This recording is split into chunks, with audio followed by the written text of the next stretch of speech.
प्रदीप जी ऋषिकेश से। जी महाराज जी श्री हरिवंश।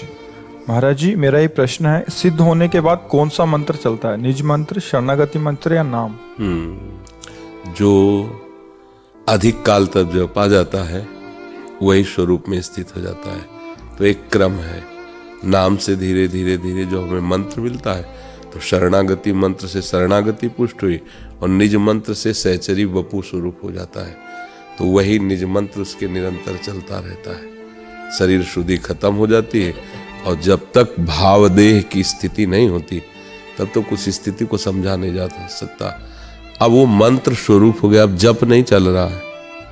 सहचरी स्वरूप होने पर जप नहीं चल रहा है, वो मंत्र स्वरूप हो गया है।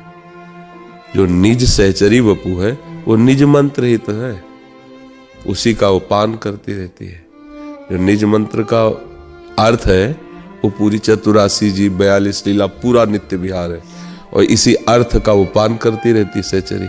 प्रियालाल की रूप माधुरी, लीला माधुरी, उनकी गुण माधुरी, तो वो मंत्र स्वरूप हो गया। अब उसमें थोड़ी कि मंत्र चल रहा है, मेरे अंदर चल रहा है। चूंकि मेरा पांच भौतिक शरीर है तो मेरे अंदर दिव्य मंत्र चल रहा है, ऐसा भेद है। लेकिन सहचरी वपु दिव्य मंत्र स्वरूप है, उसमें ये भी मंत्र हो गया उसका, ये सब मंत्र ही हो गया, निज मंत्र ही स्वरूप हो गया उसका। तभी वो सहचरी हुआ ना, निज सहचरी वपु निज मंत्र ही हो गया। जब तक शरीर में रहता है तो जिस साधन से सिद्धि होती है वैसे साधन प्रणाली चलती रहती है। पर जो सिद्धावस्था का स्वरूप मानसिक हुआ उसमें बाहरी आचरण उसमें तो दिव्य होते हैं। समझ पा रहे हो? अब आकाश की बात कैसे समझ में आएगी? अपने जैसे गड्ढे में खड़े हैं तो आकाश ऊंचाई की तरफ थोड़ा तो हवाई जहाज पे बैठे तब आकाश का फिर भी पार नहीं पाओगे, पर लगेगा कि इतना ऊंचे उड़ने पर भी आकाश, मतलब आकाश अनंत है। तभी उस तरफ अब जमीन में कुएं में है, अभी तो भवकूप में है ना, भवकूप में है। हमें विषय रूपी सर्प ने डस रखा है।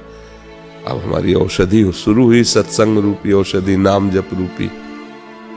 ये विषय नशा उतरे तब अध्यात्म कुछ समझ में आवे।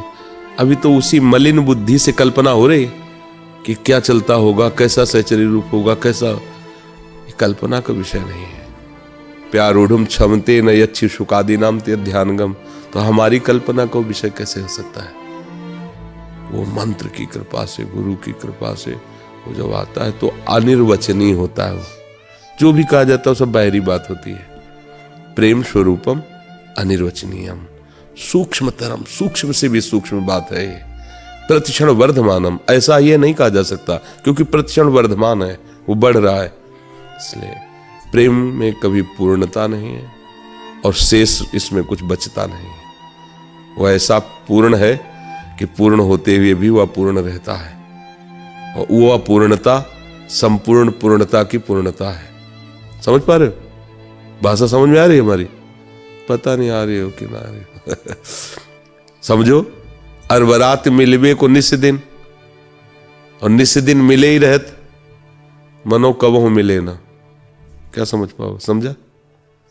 इसीलिए भगवत रसिक, रसिक की बातें रसिक बिला को समझ सके।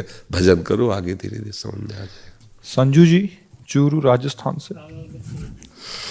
गुरुदेव